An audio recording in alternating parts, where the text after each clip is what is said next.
أعوذ بالله من الشيطان الرجيم. بسم الله الرحمن الرحيم.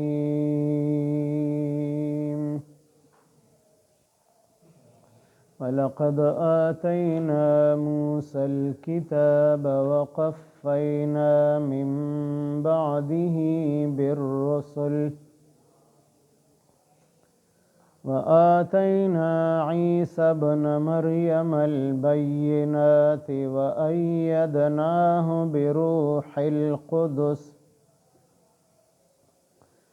أفكلما جاءكم رسول بما لا تهوى أنفسكم استكبرتم ففريقا كذبتم وفريقا تقتلون وقالوا قلوبنا غلف بل لعنهم الله بكفرهم فقليلا ما يؤمنون آمنت بالله صدق الله مولانا العظيم.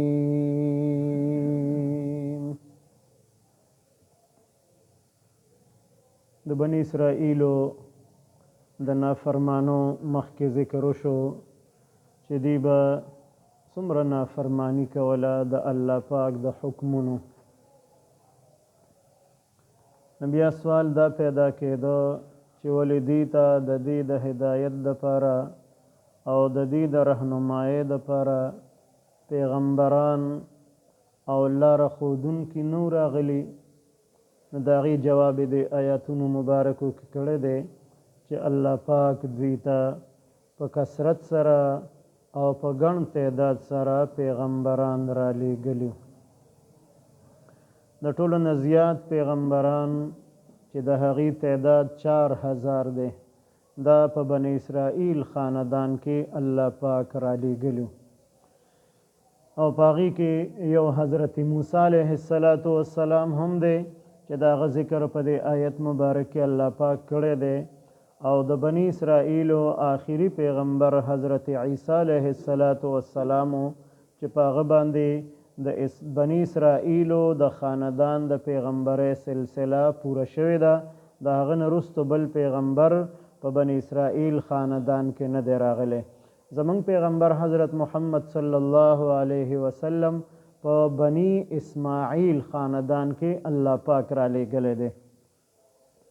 او د حضرت موسی علیه السلام نه وروستو پرلپسې الله پاک ډیر پیغمبران په بني اسرائیل خاندان کې را لیږلي دي. نو د حضرت موسی علیه السلام او د هغه د کتاب تورات ذکر هم دلته کړی دی چې موسی علیه السلام الله پاک پیغمبر جوړ کو، بني اسرائیلو ته یې راولېږو او د هغې د هدایت دپاره یو آسماني کتاب تورات شریف هغې ورته ورکو. په آسماني کتابونو کې د قرآن مجید نه وروستو د تورات درجه ده، یعنی 2 نمبر درجه په آسماني کتابونو کې هغه د تورات شریف ده.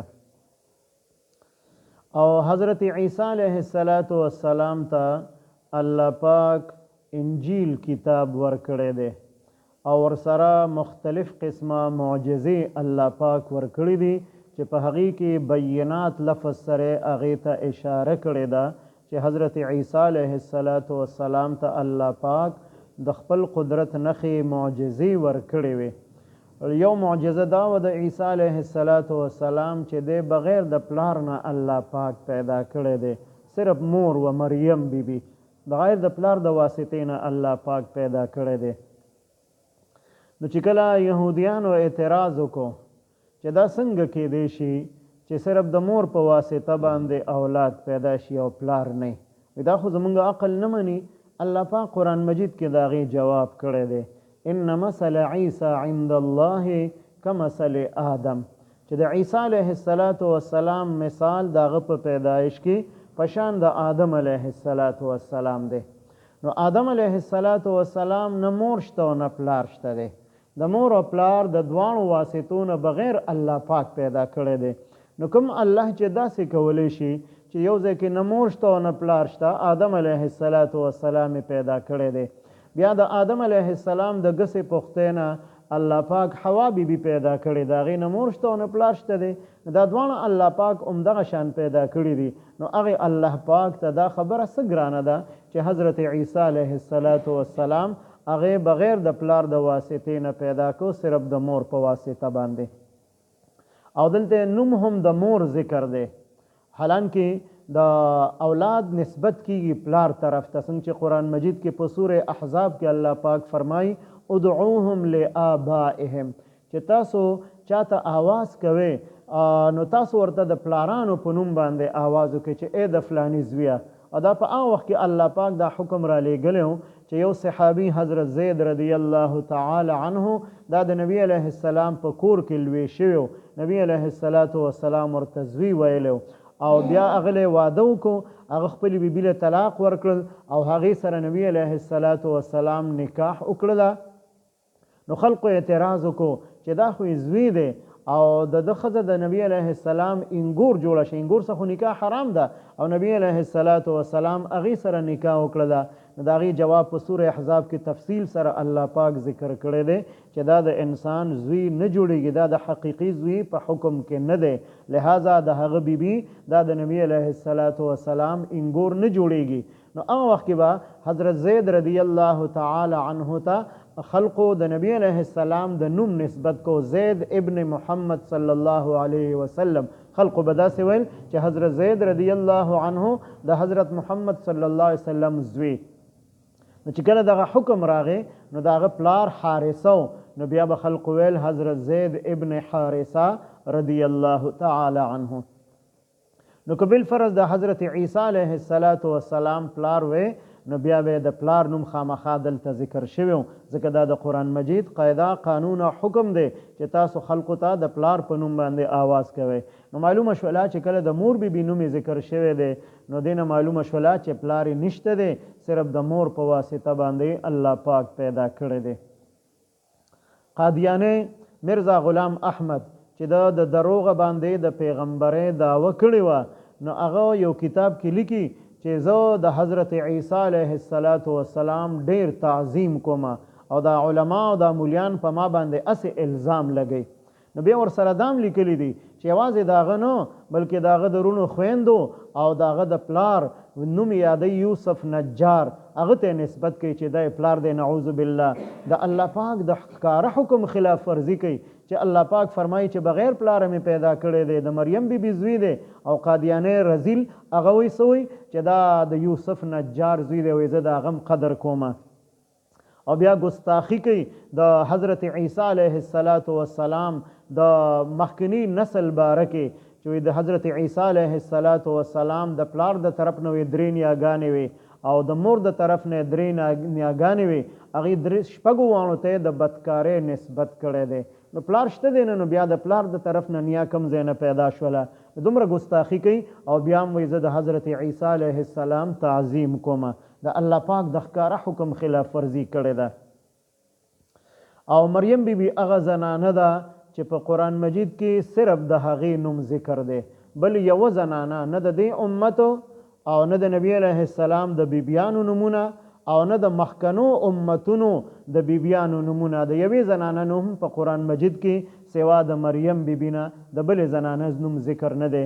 او دا هم 30 مرتبه په قرآن مجید کې ذکر شوی دی د مریم بیبي نوم. نو گویا کې داسې شوله چې اوسط په حساب باندې په هر پاره کې یو ځل نوم ذکر دی. د دې دا مطلب شو یعنی 30 کرته په ټول قرآن مجید کې د حضرت مریم بیبي نوم ذکر شوی دی.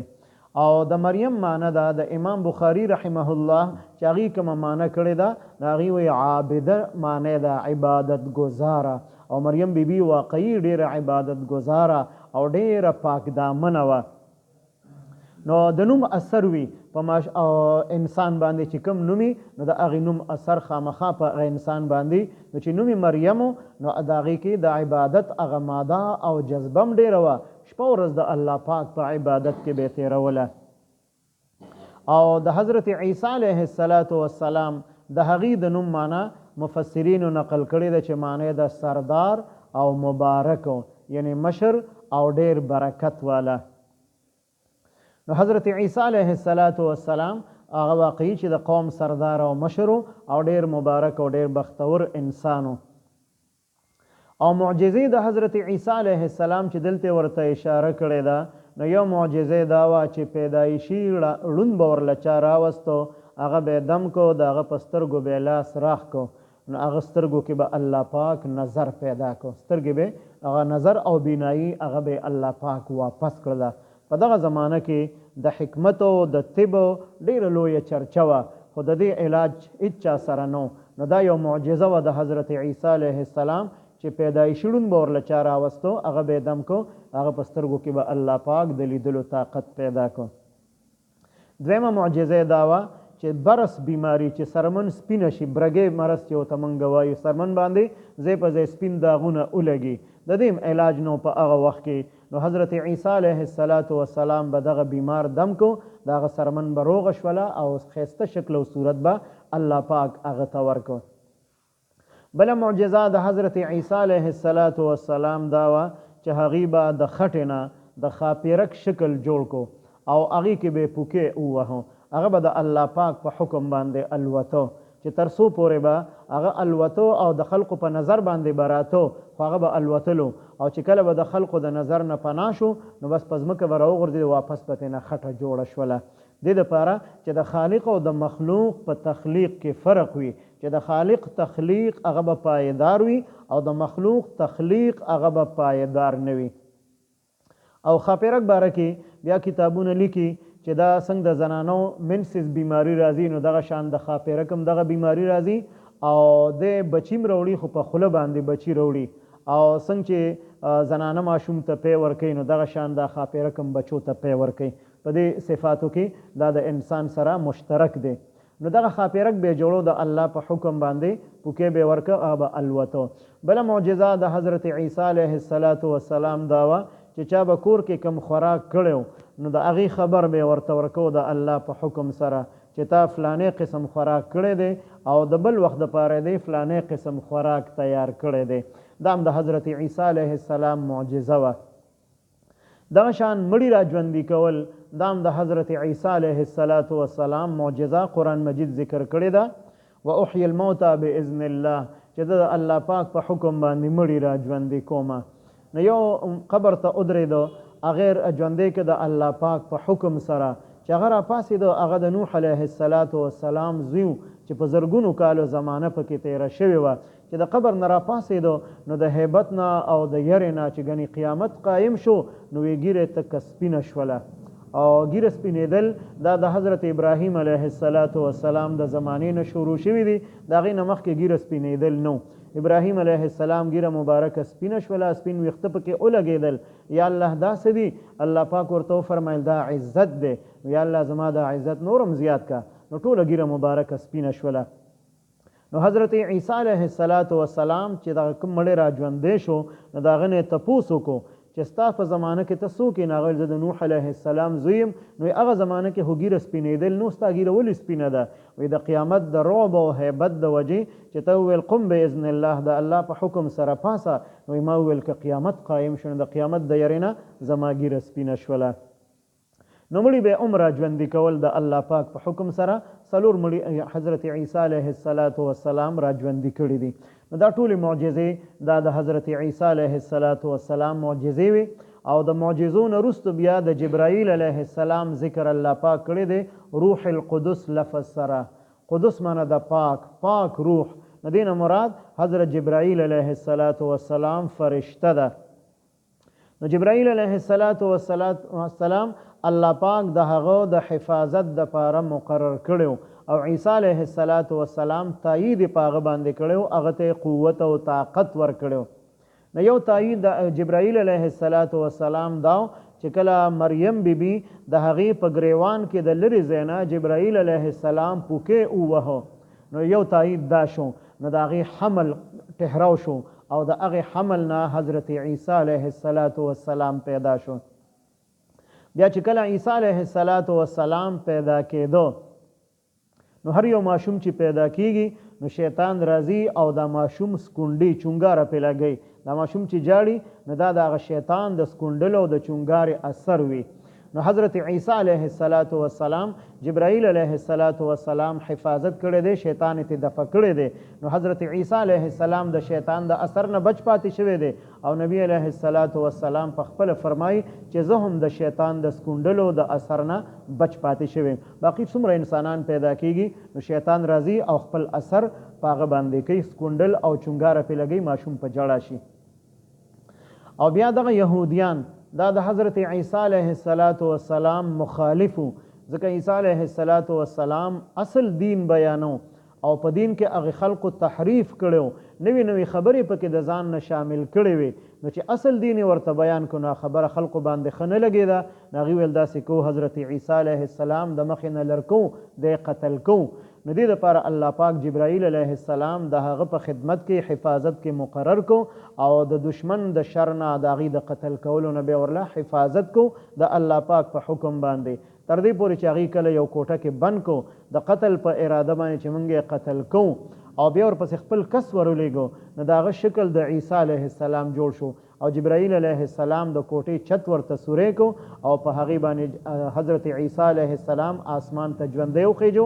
اسمانونو کې اوس هم ژوندی دی، قیامت ته نږدې به راکوزېږي او د دجال فتنه به د حضرت عیسی علیه السلام په مبارکو لاسو ختمیږي. نو دا د جبرائیل علیه السلام هغه تایید و. نو بیا دغه بني اسرائیلو ته الله پاک فرمایي چې کله هم تاسو ته یو پیغمبر راغی چې د هغو خبرې به حق او سچ خبرې وي او ستاسو نفسونو به نه خوښولې، ځکه کومه خبره په رسم و رواج کې راشي نو هغه رسم و رواج نه بیا موږ مجبوره یو. بیا که موږ ته سنت طریقه څوک بیانوي نو بیا خلق څه وایي دا د پخوا زمانې خبرې دي، دا د صحابو د دور خبرې دي. ما یو ځل چا سره خبره کوله شرعي پردې باره کې رشته دارو کې، نو هغې ویل دا د صحابو د زمانې خبرې، دا خبرې دې زمانه کې مه کوه، دې کې وایي شرعي پرده ممکن نه ده، نه کېږي. نو بیا خلق دا وایي چې سنت طریقه موږ ته بیانوي نو دا خو د پخوا زمانې او دا خو د صحابو د دور خبرې دي. نو دا حکم د شریعت دی، دا تر قیامته پورې به دا خبرې وي چې کوم حق او سچ خبرې دي، سنت طریقې دي، په هغې باندې عمل کول پکار دي. چې کومه خبره په رسم و رواج کې راشي هغې باندې خلقو ته عمل کول آساني، په هغې باندې فخر کوي. او چې کومه سنت طریقې کو ته وایي چې رسم و رواج مه کوه، سنت طریقه باندې واده وکړه، غم ښادي په سنت طریقه باندې وکړه، نو هغې ته بیا تیار نه، ځکه هغه د مزاج نه خلافي. نو دغه بني اسرائیل چې انبیا علیهم السلام به ورته راغلل او د الله پیغام به ورته بیان کو، هغه به د دې د مزاج موافق نو، نو دوی به تکبر وکړو، لویي به یې وکړه، هغه به قبول نه کو. او بیا هغه پیغمبران په دوو ډلو کې الله پاک تقسیم کړي دي. یو ډله داسې وه چې دغه بني اسرائیلو هغې دروغجن وګڼل، لکه عیسی علیه السلام یې دروغجن وګڼو، دغه شان نور پیغمبران یې دروغجن ګڼلي وو، هغې باندې ایمان نه وروړی. او یو ډله د پیغمبرانو هغې ناحق قتل کړې وه چې کوم مخکې ذکر شوي ویقتلون النبیین بغیر الحق، هغې کې تفصیل ذکر شوي چې 43 پیغمبران په یو وخت باندې دغه بني اسرائیلو په یو ورځ باندې د غرمې نه مخکې هغې ناحق شهیدان کړل، هغې قتل کړل. او بیا 170 صلحا نیکان خلق را پاسېدل او د بني اسرائیل ملامت کړل چې د الله پیغمبران قتل کول دا خو ډېر لوی جرم دی، دا تاسو خو نه کړل، دا مه قتل کوئ. د هغې خبره یې ونه منله، هغه 170 نیکان او صلحا خلق هغه هم ناحق قتل کړل، هغه هم شهیدان کړل. دغه شان حضرت یحیی علیه السلام او حضرت زکریا علیه السلام او حضرت شعیا علیه السلام هغه د دې 43 پیغمبرانو نه علاوه دي، هغې هم ناحق قتل کړي دي. د یحیی علیه السلام باره کې مخکې دا واقعه ذکر شوې وه چې بادشاه د زمانې هغه د خپلې خورزۍ سره نکاح کول غوښتل، هغه ډېره ښایسته وه، هغې خوښه وه. حضرت یحیی علیه السلام خبر شو چې بادشاه داسې غلط حرکت کوي، فوراً ورغې او هغه ته د الله دین بیان کو، مسله د دین ورته بیان کړه چې ته خو بادشاه یې، تا نه څوک ښځه منع کوي، ستا ښځې شته دی، وینځې دې شته دی، نورې کول غواړې هغه م وکړه، خو په دغه دین کې هم د خورزۍ سره نکاح حرام وه، وایي دا ستا دپاره حرام ده. نو بادشاه ورته ویل ته څوک یې؟ بادشاه زه یم او ته ما ته خبرې کوې چې خورزۍ سره نکاح حرام ده. نو هغه خورزۍ سره نکاح م وکړله بادشاه، او حضرت یحیی علیه السلام د مخې نه لرې کو، هغې ناحق قتل کو، هغې شهید کو. نو دا د بني اسرائیلو طریقه وه چې هغوی به نیکان خلق پیغمبران علیهم السلام هغه به ناحق قتل کول. او چې کله نبی علیه السلام د خپلې زمانې یهودیانو، عیسایانو، بني اسرائیلو ته دعوت ورکو چې راشئ قرآن مجید ومنئ، راشئ الله ومنئ، راشئ زما پیغمبري نبوت او رسالت ومنئ، نو دوی ورته وویل چې زمونږ په زړونو باندې غلاف تو شوی دی، پرده تو شوې ده. غلاف څه ته وایي؟ موږ چې د قرآن مجید نه کومه کپړه تاوو دې ته موږ غلاف وایو. نو زمونږ زړونه په غلاف کې بند دي، نو ستا خبرې زمونږ په زړه باندې اثر نه کوي. نو الله پاک د هغې جواب وکړو چې دا د دې د کفر په وجه باندې الله پاک په دې باندې لعنت کړی دی، نو د حق قبلولو توفیق هغه تېنه الله پاک واپس اخیستی دی. او دوی چې کوم ایمان راوړي چې دوی وایي زمونږ په خپلو پیغمبرانو ایمان دی او په خپل کتاب تورات باندې ایمان دی، نو دا ډېر لږ ایمان دی، دې ته ایمان نشي ویلی. ایمان دې ته ویلی شي چې د ایمان په ټولو ضروریاتو باندې انسان یقین وکړي او په هغې باندې ایمان راوړي. ولقد آتینا یقینا چې موږ ورکړی موسی الکتاب حضرت موسی علیه السلام ته کتاب تورات، وقفینا او پرله پسې رالیږلي موږ من بعده رستو د هغه نه بالرسل پیغمبران. رسول د رسول جمع ده، یو رسول دی او یو نبی دی. نو رسول هغه چاته ویلی شي چې هغه ته الله پاک ځان له یو آسماني کتاب ورکي، یا آسماني کتاب کې نه ورکړی نو ځان له یو آسماني شریعت او قانون ورته ورکي، نو ده ته رسول ویلی شي. رسولانو تعداد 313 دی. او یو نبی دی، نو نبی هغه چاته ویلی شي چې هغه ته حکم وي چې ته به د مخکني پیغمبر په کتاب باندې او په شریعت باندې عمل کې. هغه ته ځان له آسماني کتاب یا آسماني شریعت او قانون نه ورکړی شوی، نو هغه ته نبی ویلی شي. نو ټول انبیا علیهم السلام 1,24,000 کم و بیش دي چې په هغې کې 313 دا پکې رسولان دي. نو د موسی علیه السلام نه وروستو ډېر رسولان پیغمبران الله پاک پرله پسې په بني اسرائیلو کې راولېږل. قفینا، قفا ویلی شي په عربی کې 60 ته، او وروستو چې کوم خلق ولاړي او مخکې کوم کس ولاړ دی نو د هغه 60 ته هغې ګوري، هغه ورته ښکاري واضحه. نو دغه شان د حضرت موسی علیه السلام نه وروستو زمانه کې الله پاک ډېر پیغمبران، ډېر رسولان هغه بني اسرائیلو ته راولېږل. وآتینا او ورکړی وې موږ عیسی ابن مریم البینات، حضرت عیسی علیه السلام ته چې زوی د مریم بیبي دی، البینات ښکارا نښې، ښکارا معجزې چې کومو تفصیل بیان شو. وایدناه او موږ قوت او طاقت ورکړی و هغه ته، چا ته؟ حضرت عیسی علیه السلام ته موږ د هغه تایید کړی و بروح القدس، په روح القدس سره. جبرائیل علیه السلام ورسره الله پاک مقرر کړی د هغه د حفاظت دپاره چې د دشمن د شر نه، د تکلیف نه الله پاک د جبرائیل علیه السلام په واسطه باندې د عیسی علیه السلام حفاظت کو تر دې پورې چې آسمان ته ژوندی وخیجو. افکلما جاءکم، نو آیا هر کله چې راغی تاسو ته رسول، یو رسول د الله پاک د طرف نه، بما په هغه احکاماتو سره لا تهوا چې نه خوښول انفسکم نفسونو ستاسو، چې هغه ستاسو د نفسانی خواهشاتو او ستاسو د مزاج نه خلاف وو، نو تاسو هغه قبول نه کړل. استکبرتم، تاسو تکبر او لویي وکړله. تکبر څه ته ویلی شي؟ چې حق خبره انسان ته ښکاره شي او دی قبول نه کړي، هغه شاته وغورځوي، دې ته تکبر ویلی شي. او د تکبر دویم تعریف خلقو ته په سپک نظر کتل، ځان د هر چا نه لوی شمار کول، دام تکبر دی. ففریقا، نو یو ډله د پیغمبرانو کذبتم، تاسو دروغجنه وګڼله، په هغې باندې ایمان را نه وړو. وفریقا، او بله ډله د پیغمبرانو تقتلون، تاسو قتل کړله، چې 43 پیغمبران په یو ورځ باندې. دغه شان زکریا علیه السلام، یحیی علیه السلام، شعیا علیه السلام، دا درې واړه پیغمبران یې ناحق قتل کړي دي. وقالو، او وایي دا یهودیان چې کله نبی علیه السلام ورته دعوت ورکو چې راشئ قرآن مجید باندې ایمان راوړئ، نو دوی ورته وویل قلوبنا، زمونږ په زړونو باندې غلفن پردې دي، زمونږ زړونه په غلاف کې بند دي، ستا خبره ورته اثر نه کوي، هغه ورته نه داخلیږي. بل لعنهم الله بلکې لعنت کړی دی په دوی باندې الله پاک. لعنت معنی د الله پاک د رحمت نه لرې کېدل، دی د الله د رحمت نه لرې دي بکفرهم په وجه د کفر د دوی چې دی کفر کړی دی د خپل آسماني کتاب نه انکار کړی دی، په هغې باندې هم کفر کړی، ځکه تورات کې دا خبره موجود وه، د نبی علیه السلام صفات پکې موجود و او دین وعده اخیستې وه چې هغه پیغمبر راشي د هغه زمانه تاسو ووینئ او تاسو هغې ته پاتې شئ، نو په هغه به ایمان هم راوړئ او هغه سره به مدد هم کوئ.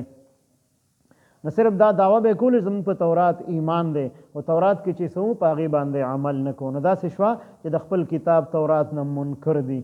فقلیلا نو ډېر لږ دی ما یؤمنون هغه څه چې دوی پې ایمان راوړي، چې دوی زموږ په تورات کتاب ایمان دی، یا وی په موسی علیه السلام هم ایمان دی، یا دی وی په عیسی علیه السلام هم ایمان دی، نو دا لږ ایمان دی، دې ته ایمان نشي ویلی، لہذا د دې دغه ایمان قابل قبول نه دی. ولقد آتینا یقینا چې ورکړی و مونږه موسی الکتاب حضرت موسی علیه السلام ته تورات کتاب، وقفینا او پرله پسې رالیږلي و مونږه من بعده رستو د هغه نه بالرسل ډېر پیغمبران، وآتینا او ورکړی وې مونږه عیسی ابن مریم عیسی علیه السلام ته چې زوی د مریم بیبي دی البینات ښکاره معجزې، وایدناه مونږ تایید کړی د هغه بروح القدس په جبرائیل علیه السلام سره.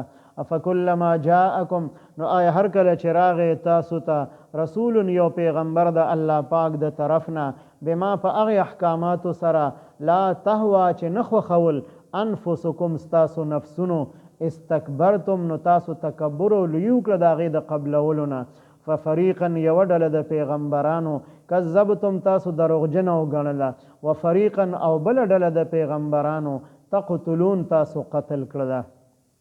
وقالو او وای دا یهودیان قلوبنا زمونږ په زړونو باندې غلف پردی دي، بل لعنهم الله بلکې لعنت کړی دی په دوی باندې الله پاک بکفرهم په وجه د کفر او د انکار د دوی، فقلیلا نو ډېر لږ دی ما یؤمنون هغه څیز چې دوی پې ایمان راوړي.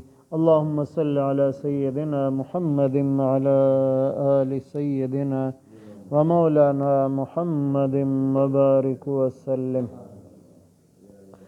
رب اجعلني مقيم الصلاة ومن ذريتي ربنا وتقبل دعاء. ربنا اغفر لي ولوالدي وللمؤمنين يوم يقوم الحساب.